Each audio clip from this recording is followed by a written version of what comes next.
Hello and welcome to Ellroy Reads. And if you're watching this show, you are in good company because I'm reliably informed that a person of prominence is a big fan of this show. And in honor of that person of prominence, I'm going to dish on another person of prominence at the end of this episode. So keep watching till the end.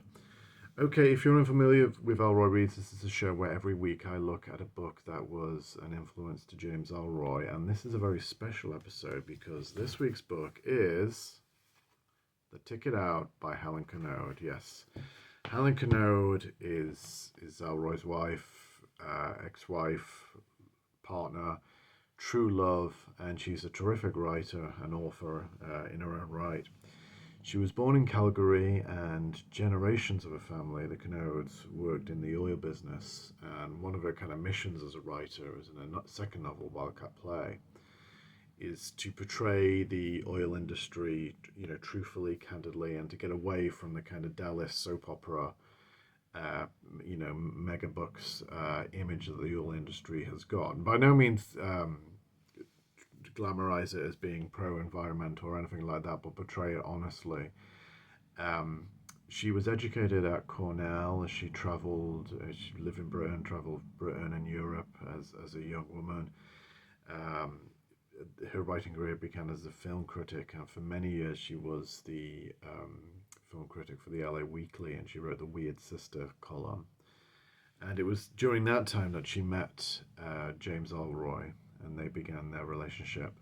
She was also friends with a lot of the LA Weekly scribes, people like Steve Erickson, who Ellroy had friendships with as well, Michael Gilmore, those type of guys, all pretty good writers as well. So Ellroy and Helen married in the 90s, and they were very happy together for some time, but they did get divorced. All of this you can find out more about in my biography of Ellroy, Love Me First in Danger. And Ellroy kind of put it out there in the public sphere because he put it in the second memoir, The Hilliker Curse. So their marriage and their divorce did play out in the public sphere. Ellroy moved back to LA after the divorce and had some pretty wild years. He went on a real tailspin. Helen was teaching film studies in Austin and then moved to Denver. She and Ellroy kept in touch. They remained very close, and eventually they reconciled, and they're now an item again and living together in Denver in apartments down the hall from each other. They've kind of solved the problem of cohabitation. And when I was writing Love Me First in Danger, um, well, actually, let's start with the book, the Ticket Out.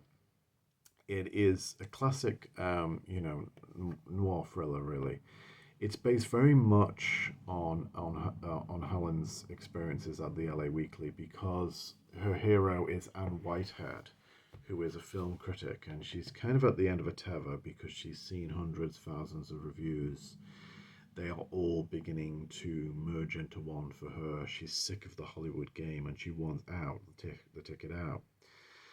Then a young woman is found murdered in her apartment, Greta Stenholm, who had aspirations for the movie biz. And Helen told me that Greta is really based on Catherine Bigelow, the Oscar-winning film director.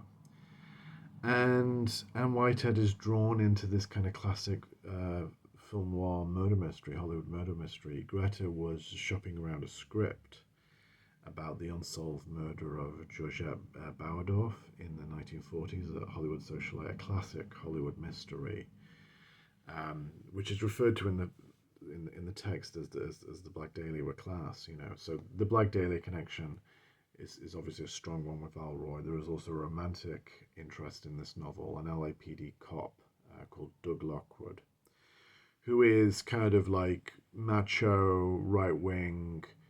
He's been involved in LAPD scandals that were known as the Burger King siege, and Anne is left wing, he's right wing. It's sparks fly immediately, opposites attract, and it feels kind of based on Ellroy and Helen's relationship, and how the whole story plays out is very, very gripping and very entertaining, blackly comic, acerbic wit, lots of digs at Hollywood. And, you know, for anyone who is interested in Hollywood, particularly Hollywood lore, the novel is actually dedicated to James Ellroy. The Ticket Out is an absolutely fantastic read. I recommend it immensely. And just want to give you a kind of visual plug there. And I read this novel shortly before meeting Helen, because when I was researching Ellroy's biography, at first I don't think Helen liked me, or rather, she didn't like the idea of an Ellroy biography, and she wasn't, she didn't trust me. But Ellroy, God bless him, kind of, you know, encouraged her to spend some time with me, some phone calls. And we got to know each other, and we kind of got to like each other very, very much. And she is, you know, just a wonderful, wonderful, witty woman, very fiery. And I think that's what makes their relationship work, although it's been through some ups and downs, is that she's the only woman who's a match for him. And The Ticket Out really should have been a publishing sensation, and it almost was. It definitely, you know, kind of created waves. Ellroy, you know, really loved the novel and was supportive. Apparently, he saw early drafts and he tried to Ellroyize, if that's a word, the prose style into his kind of typically hard-boiled macho prose style. And Helen was having none of that. She took it right back off him and changed it back. You know, good for her. But there was a big launch party in LA, and there were Hollywood stars there. There was Bruce Willis, who at the time was trying to produce a miniseries adaptation of American Tabloid. There was David Duchovny, who was slated to play Ellroy in an adaptation of My Dark Places. None of these projects came to fruition, but there were Hollywood people there. There was James B. Harris, who directed Cop, which was the first film adaptation of an Ellroy novel. So it got some wonderful reviews. It generated some excitement. I don't know why it didn't become like, you know, a massive kind of Gone Girl smash. I think partly because Helen refused to option or sell the film rights. She said, "It's mine. I'm not having Hollywood ruin it," which is more power to her, because one of the themes of the novel is how Hollywood pollutes and corrupts everything. But perhaps, you know, if she had, and if there had been a subsequent film, then it might be more ingrained in the public consciousness. But, you know, the novel stands on its own, and she did follow it up with the sequel, Wildcat Play. And in that one, Anne Whitehead, she's quit the film critic business and she's gone into the family business, which is oil. And of course, Anne is very much Helen. And again, it's another cracking novel, and it's a novel that really kind of destroys a lot of the myths about the film industry. Okay, so I just had so many great conversations with Helen. I mean, she's such good company.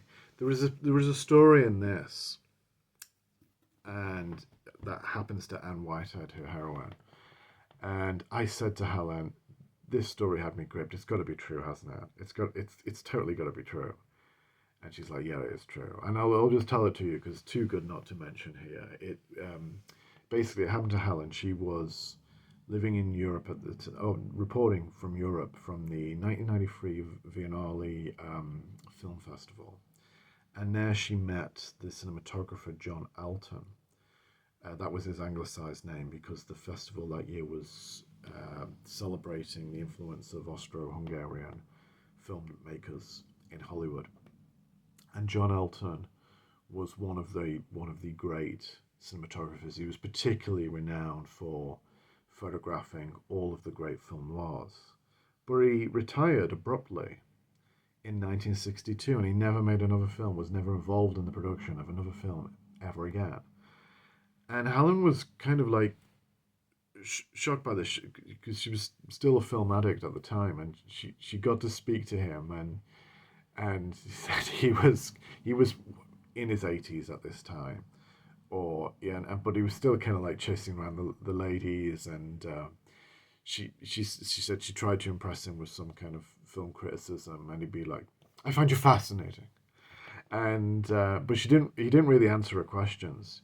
But so she said to him, "So why did you quit at the peak of your powers?" He's like, "Films are bad." But she's like, "In what way bad?" He's like, "Oh, they're just bad. Films are bad now." And but she pressed him on it, and she said, "No, really, I want to know, in what way are films bad?" And he leaned in close, put his hand on her knee, and said, "There was no longer any art." And that always stuck with her. And when I read it in the novel, it stuck with me.